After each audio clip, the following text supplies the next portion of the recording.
আসসালামু আলাইকুম রহমতুল্লাহ।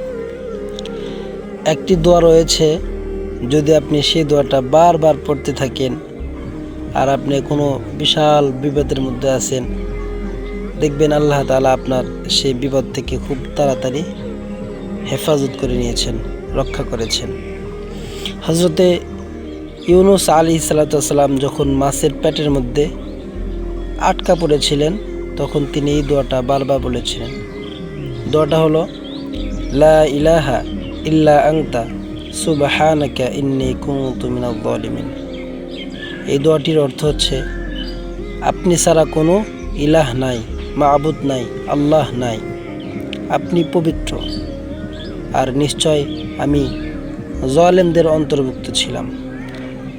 তাই আপনি যখনই বিপদে পড়বেন, খুব পেরেশানির মধ্যে থাকবেন, তখনই আপনি বেশি বেশি এই দোয়াটা পড়বেন। ইনশাআল্লাহুল আজিজ, আল্লাহ সুবহানাহু ওয়া তাআলা আপনাকে সেই বিপদ থেকে খুব তাড়াতাড়ি হেফাজত করবেন ইনশাআল্লাহ।